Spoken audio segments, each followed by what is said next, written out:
साथियों, जय मूल निवासी। साथियों, हमारे देश में आर्य यूरेशियन विदेशी ब्राह्मणों के आने के पहले हमारे देश में श्रवण संस्कृत था। श्रवण संस्कृत का मतलब कि लोग श्रमिक होते थे, त्यागी होते थे और वचनबद्ध होते थे। श्रवण संस्कृत का यही मूल आधार है। तो पहले पुराने समय में अपने आप पृथ्वी पे पेड़ पौधे जंगल पैदा हो गए थे। तो श्रवण संस्कृत के लोगों ने पेड़ पौधे जंगल को काट करके खेती योग्य जमीन बनाए और खेती करने लगे। जिनके पास खेती होती थी उन्हें खत्ती लोग कहते थे और बाद में यही खत्ती से प्रस्कृत शब्द क्षत्रिय हो गया।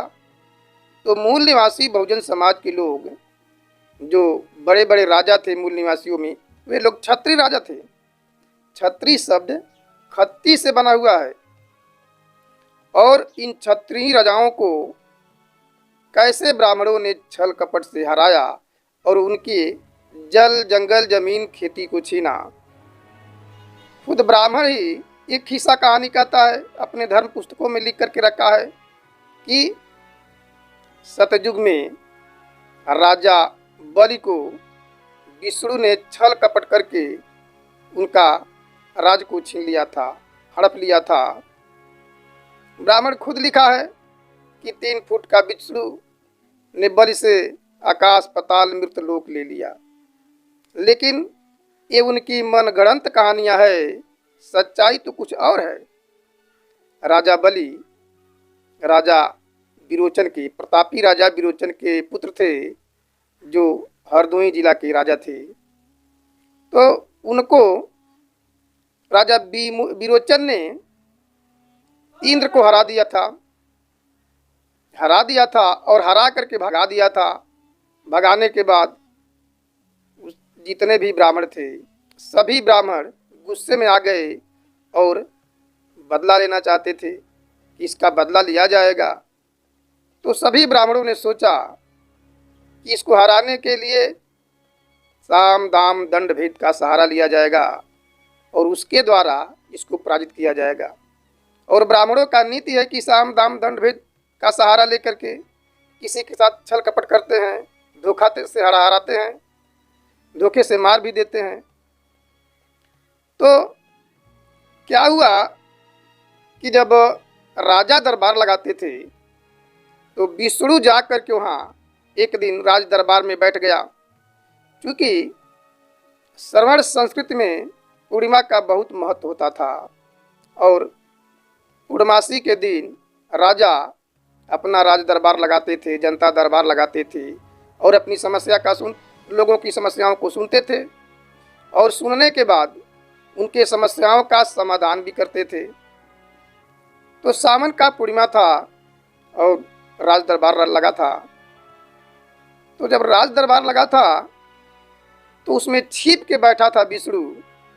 जब उसका नंबर आया तो उन्होंने राजा बलि से कहा कि हमारी समस्या जटिल है, शायद आप हमारी समस्या का समाधान नहीं कर पाएंगे।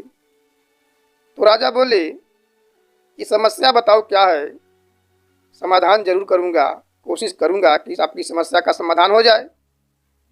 तो विष्णु ने त्रिवचा लिया, उनको वचनबद्ध किया और वचनबद्ध करने के बाद विष्णु ने शर्त रखा कि आज से राजा बलि के वंशज पढ़ाई लिखाई नहीं करेंगे, यानी शिक्षा ग्रहण नहीं करेंगे। दूसरा, राजा बलि के वंशज संपत्ति नहीं रखेंगे और तीसरा न तो हथियार उठाएंगे, न शस्त्र उठाएंगे, न चलाएंगे। यानी विष्णु ने 3 शर्त मांग लिया कि शिक्षा, संपत्ति और शस्त्र से इनको वंचित किया जाए। तो चूंकि राजा वचनबद्ध थे इसलिए विष्णु की बात माननी पड़ी। तो फिर विष्णु ने कहा कि अब तो तुम्हारे पास कुछ नहीं है, अब रानी सहित चलो हमारा सेवा करो। तो रानी कही कि राजा बलि वचनबद्ध हैं, मैं वचनबद्ध नहीं हूँ। तूने पंचशील का उल्लंघन किया है इसलिए अब चलो तुम हमारा सेवा करो। राजा बलि बौद्धिष्ट थे, उनकी पत्नी भी रानी सुनैना वो भी बौद्धिष्ट थी। तो उन्होंने कहा कि तूने पंचशील का उल्लंघन किया है। तो पंचशील क्या है?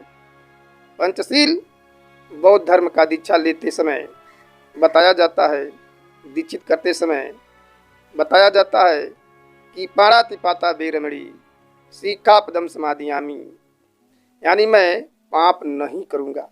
और तुम ब्राह्मण लोग हमेशा गाय को मार करके खाते हो, कहीं घोड़ा को मार के खाते हो और जीव को मार के खाते हो, तो तुम लोग पापी हो, पाप करते हो।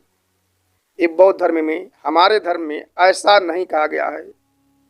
अधिन्ना दाना वेरमणि सिक्खापदम समादियामी। दूसरा कि किसी का चोरी नहीं करोगे, किसी का बेईमानी नहीं करोगे। और तुम लोग आज हमारी राज को ले लिया, ये तो चोरी नहीं बल्कि डकैती है। दूसरा भी तुमने उल्लंघन किया सर। कामेसु मिच्छाचारा वेरमणि सिक्खापदम समादियामी, यानी हम किसी दूसरी औरत पे बुरी निगाह नहीं डालेंगे, व्यभिचार नहीं करेंगे। और तुम कह रहे हो कि पत्नी सहित हमारा सेवा करो। तूने इसका भी, तीसरा भी उल्लंघन किया है। और चौथा मूसावादा वेरमणि सिक्खापदम समादियामी, तुम जो है कि चोरी भी किए हो। धर्म में लिखा गया है बौद्ध धर्म में कि चोरी नहीं करना, लेकिन तुम लोग चोरी डकैती खुद किए हो। हमको, हमारे राजा को, बलि राजा को मजबूर करके तुम लोगों ने धोखे से हमारा राज को छीन लिया। और पांचवा कामेसु मिच्छाचारा वेरमणि सिक्खापदम समादियामी। तो इस प्रकार से तुमने पंचशील का उल्लंघन किया है, इसलिए तुम अब हमारी सेवा करो। तो रानी सुनैना उसको बहुत ज़्यादा काम दे देती थी, वो काम करने में ही व्यस्त रहता था। उसको बलि राजा इतना काम देते थे, उनकी पत्नी इतनी काम देती थी कि उसका फट पड़ता था, उसको फुर्सत नहीं मिलता था कि स्वयं विष्णु अपना सेवा राजा से या रानी से करवाए। इस प्रकार से रानी सुनैना के सूझबूझ से रानी ने विष्णु को अपने मकसद में सफल होने नहीं दिया। तो दोस्तों, ब्राह्मणों ने सोचा कि अब तो विष्णु जो छल करने के लिए गया था राजा बलि के साथ, वो तो अपने खुद ही फंस गया है। वो खुद गुलाम बन करके राजा बलि का सेवा कर रहा है, वहाँ नौकर हो गया है, सेवक बन गया है।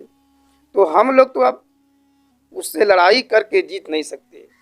ऐसा है कि जिस राज्य का राजा वचनबद्ध हो, त्यागी हो और तपस्वी हो, तो उस देश की प्रजा भी वैसा ही रहेगी। क्योंकि श्रमण संस्कृत श्रम, त्याग और वचनबद्धता पे आधारित है। तो वो लोग जो कह देते थे वही करते थे। वे लोग दोगले किस्म के नहीं थे, श्रवण संस्कृत के लोग। क्योंकि दोगला जो है कि पंजाबी शब्द है कि एक ही गले से दो बात कहना, शाम को कुछ और कहना, सवेरे कुछ और कहना, दोपहर को कुछ और कहना, एक ही गले से। यानी सवेरे जो बात कहा, शाम को उससे उस बात से मुकर गया। तो श्रमण संस्कृत के लोग अपने कही हुई बात से वे लोग मुकरते नहीं थे। तो एक कमजोरी थी उन लोगों का। और इस बात को जो है कि ब्राह्मण जानते थे। तब उन लोगों ने सोचा, ब्राह्मणों ने सोचा, जब देश का राजा, इस राज्य का राजा वचनबद्ध है, तो इसी वचनबद्धता के वजह से देश की प्रजा को भी गुलाम बनाना है। तब उन लोगों ने सावन की पूर्णमासी के दिन जा करके बलि राजा के राज में श्रमण संस्कृत के लोगों के हाथों में धागा बांधने लगे। और धागा बांधते वक्त वे गालियां भी देते हैं। क्या वह श्लोक में मंत्र पढ़ता है कि जेन बद्धे बलि राजा दान विद्रोह महाबलम तेन त्वम प्रतिबद्धतम रक्षे माचल माचल। यानी जिस प्रकार से मैं तुम्हारे राजा बलि को बांधा, वचनबद्ध किया, वह हमारा विरोध नहीं किया, उसी प्रकार से मैं तुमको भी बांध रहा हूँ। तुम विरोध मत करना, अपने जगह से हिलना डुलना मत। यानी इस प्रकार से आज भी ब्राह्मण जब कथा कहता है तो कलेवा बांधते समय मंत्र पढ़ता है। लेकिन हमारे लोग अज्ञानता में बांधवाते हैं, रक्षा बंधवाते हैं, जबकि ये हमारे पूर्वजों के छल कपट का त्यौहार है। उसी प्रकार से दिवाली, होली, दशहरा ये भी हमारे पूर्वजों की हत्या का त्यौहार है। त्यौहार का मतलब ही तुम्हारी हार, यानी वो हमारी मार, हमारे पूर्वजों को मारने के बाद उस पर पर्दा डालने के लिए ये लोग त्यौहार बना दिए और हम लोग मनाते रहे और आज भी मना रहे हैं। तो पहले जानकारी नहीं थी तो हम लोग मनाते थे, अब तो जानकारी हो गई है, अब तो आप लोग मनाना छोड़ दीजिए। देखिए, अंग्रेजों की गुलामी तो केवल वन फोल्डर थी, एक प्रकार की गुलामी थी, और वो गुलामी थी राजनैतिक गुलामी।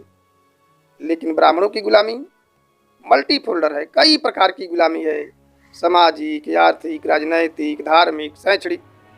यानी सबसे पहले ब्राह्मण मानसिक रूप से गुलाम बनाता है। मानसिक रूप से गुलाम का मतलब उसे धर्म, कर्म, कांड, पूजा पाठ, त्योहार में फंसाता है।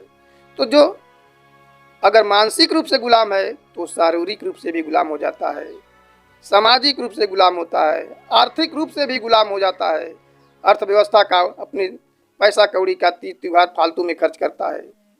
जब आर्थिक गुलाम हो जाता है तो राजनैतिक गुलाम, सामाजिक गुलाम, तमाम गुलाम, कई प्रकार का गुलाम बन जाता है। तो अंग्रेजों का गुलामी तो वन फोल्डर थी, केवल एक प्रकार की थी, और ब्राह्मणों का मल्टी फोल्डर है, सामाजिक, आर्थिक, राजनैतिक, धार्मिक, शैक्षणिक। यानी हम ब्राह्मणवाद में पैदा होते हैं, ब्राह्मणवाद में जीते हैं, ब्राह्मणवाद में मर जाते हैं, तब भी ब्राह्मणवाद हमारा पीछा नहीं छोड़ता है। बाबा साहब कहे थे कि हमारी लड़ाई सत्ता और संपत्ति की नहीं है, संपूर्ण आज़ादी की है। ये तो आज़ादी की बात कर रहे थे, इसके मतलब वो जानते थे कि हमारा समाज कई प्रकार के गुलामी में जकड़ा हुआ है, सामाजिक, आर्थिक, राजनैतिक, धार्मिक, शैक्षणिक। अंग्रेजों का गुलामी तो अलग था, राजनैतिक एक ही प्रकार की गुलामी था। लेकिन जब तक हमको संपूर्ण आज़ादी नहीं मिल जाती है इस ब्राह्मणवादी व्यवस्था से, मनुवादी व्यवस्था से, तब तक हम अपने ही देश में नौकर बन के रहेंगे, गुलाम बन के रहेंगे, शोषण होता रहेगा। इसलिए हमें सही मायने में आज़ाद होने के लिए हमें सबसे पहले इन ब्राह्मणों के तीज त्योहार, कथा वार्ता, ढोंग पाखंड, देवी देवता, स्वर्ग नरक इत्यादि के माया जाल से फंसने से निकलना होगा और अपने समाज के महिलाओं को भी निकालना होगा। तभी हम अपने देश में आज़ाद हो सकते हैं, आज़ादी महसूस कर सकते हैं, वरना नहीं कर सकते। तो आप लोग हमारी बात को ध्यानपूर्वक सुना, उसके लिए धन्यवाद। जय मूल निवासी।